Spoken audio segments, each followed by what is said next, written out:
Hey, my name is Yeva, and welcome back to my craft magazine challenge, where I challenge myself and you guys to dust off old magazines and find some great inspiration. They are filled with great ideas, and today I'm inspired and kind of scraplifting a page by Krista in the Creating Keepsakes magazine in the Reader's Gallery. There's the image that I have. I'm really inspired by the big title, lots of photos, and the 2-page layout. So I'm starting with a lot of photos. They are 4x6, but I'm planning to cut them down to about 3.5 by 3.5. So I'm gonna go through all of them and just trim them down. I'm just showing you what I'm doing. I'm kind of eyeballing it or using a photo that's already cut down to lay on top and see where I should cut it down like this. And then there's 2 photos that are vertical, and I'm gonna use those as big ones, and I'm going to keep it at 6 inches, but I'm going to cut it down to 3.5 so it all fits. So those are the 2 photos that are vertical, and I'm going to kind of put everything in a grid layout and using a red cardstock paper to mat it all down. So I'm playing with the arrangement of the photos. I've got a lot of them. This was a trip we went with my mom and my kids. We went to Seattle Center. There was a Marvel exhibit, the comic books and how they all started and things like that. So it was a really fun day taking pictures with all my, or 2 of my nephews and my 3 boys, and we had a lot of fun. So you can imagine all the excitement of all the boys. So that's the general layout, and I love the idea of how she had a huge big title at the very top, and I'm kind of mimicking that, even though I don't have very big title. Like thickers. And I finally found one that has enough E's and S's. And so I'm just laying it out and make sure it looks okay. And I'm going to split each word on each page, so I don't have anything that says anything bad. And on the right there, I lifted up the photo a little bit higher so I can have a diagonal cluster of embellishments. It's not in the inspiration, but I just interpreted it that way. And here I'm just going through a stash of mine from the Imagine That Echo Park collection. They had a few hero themes and a few hero-like stickers, and I'm just picking out the ones I like. And I'm liking this book one because it reminded me of all the comic books, and that was the exhibit, was comic books and how it all started.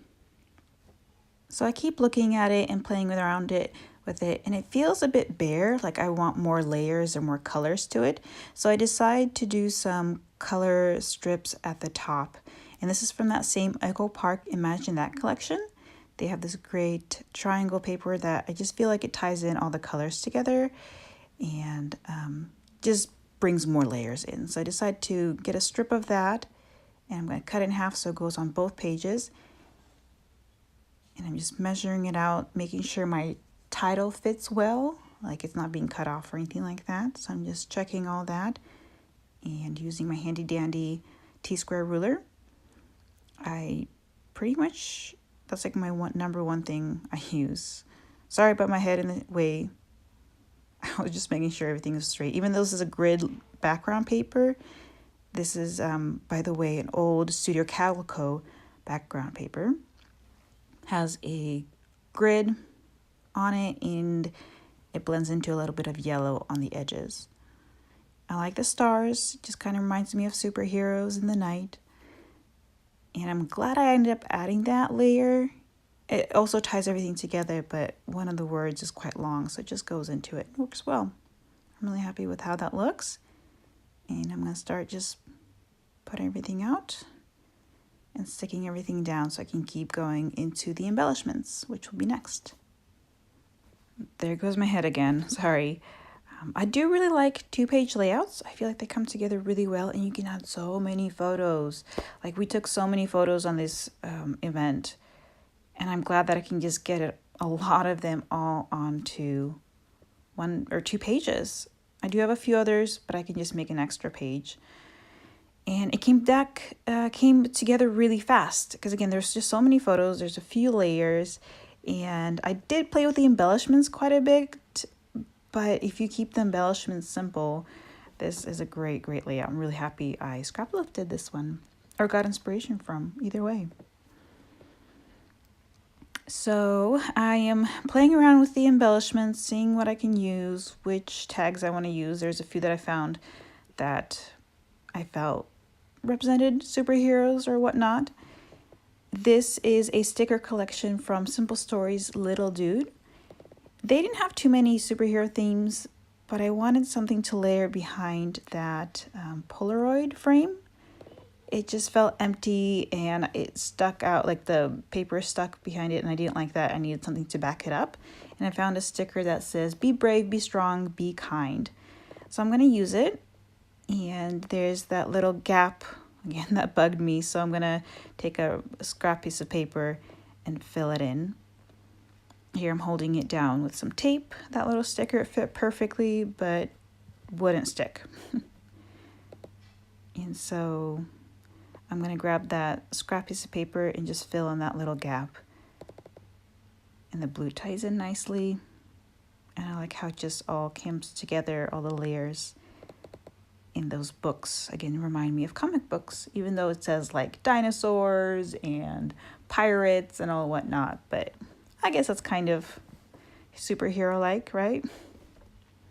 So there's that first cluster, that second cluster at the bottom. Oh, I also use foam tape to pop up those books so it lays nicely with the Polaroid frame, because that's chipboard. Down at the bottom, what I was saying is that dog has nothing to do with us or the superheroes, but it's a dog wearing a cape and a mask. And we don't have dogs, so I didn't know when else I would use this little tag. So I decided, well, if it's any time, it would be now.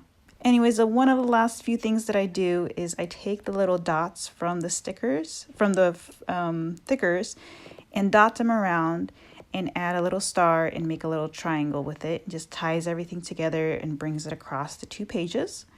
And of course, the date stamp, can't go without it. One last thing I did look back on the inspiration.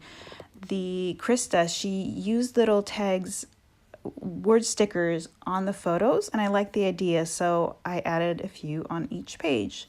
That finishes up the layout. I hope you can join me on this challenge of using up your old magazines for inspiration.